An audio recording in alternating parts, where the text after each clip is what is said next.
Tarot healing വിത്ത് ശ്രീരഥിലേക്ക് താങ്കൾക്ക് സ്വാഗതം. പാസ്റ്റിലെ കട പേജ് ഓഫ് കപ്സ് പറയുന്നത് ആവേശകരമായ പല പദ്ധതികൾ ആരംഭിക്കുവാനും അത് പ്രാവർത്തികമാക്കുവാനും താങ്കൾക്ക് സാധിച്ചിരുന്നു എന്നുള്ളതാണ്. പ്രസന്റിലെ 10 ഓഫ് കപ്സ് നൽകുന്ന സൂചനയും പാസ്റ്റിലെ നന്മയുടെ ഫലം കറണ്ടിൽ താങ്കൾക്ക് ലഭ്യമാകുന്നു എന്നുള്ളതാണ്. കുടുംബ ഐക്യതയും സമാധാനവും സന്തോഷവും ലഭ്യമാകാൻ സാധ്യത കാണുന്നുണ്ട്. ഫാമിലിയിൽ നോക്കുമ്പോൾ കിട്ടിയിരിക്കുന്നത് ഏസ് ഓഫ് കപ്സ് ആണ്. ഒരു പുതിയ സൗഹൃദം താങ്കളുടെ കുടുംബത്തിൽ വന്നു ചേരാൻ സാധ്യത, ഒരു പുതിയ അംഗം വന്നു ചേരാനുള്ള ഒരു സാധ്യതയും കാണുന്നുണ്ട്.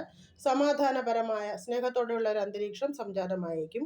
ഫിനാൻസിനായിട്ട് 7 ഓഫ് പെൻറ്റക്കിൾസ് പറയുന്നത് താങ്കളുടെ കഴിഞ്ഞ കാലങ്ങളിലെ പരിശ്രമത്തിൻ്റെ ഫലം എത്തിച്ചേരാനുള്ള ഒരു സമയമായേക്കാം ഇത്. സാമ്പത്തിക ഉന്നമനത്തിനായി ചെയ്തിട്ടുള്ള കാര്യങ്ങളുടെ ലാഭം വന്നെത്താനും സാധ്യത കാണുന്നുണ്ട്. ഗൈഡൻസ് ആയിട്ട് വീൽ ഓഫ് ഫോർച്യൂൺ ആണ് വന്നിരിക്കുന്നത്. സുപ്രധാനമായ ഒരു മാറ്റം ജീവിതത്തിൽ ഉണ്ടായേക്കാൻ പോകുന്നതിൻ്റെ ഒരു അടയാളമാകാം വീൽ ഓഫ് ഫോർച്യൂൺ നൽകുന്നത്. അത് കരിയർ, സാമ്പത്തികം, റിലേഷൻഷിപ്പ് ഇവയിൽ ഏതുമായേക്കാം. ജീവിത പങ്കാളിയെ തേടുന്നവർക്ക് ഇത് വളരെ യോജിച്ച ഒരു സമയമാകാനും സാധ്യത കാണുന്നുണ്ട്. ഏവർക്കും ഒരു ശുഭദിനം. നന്ദി, നമസ്കാരം.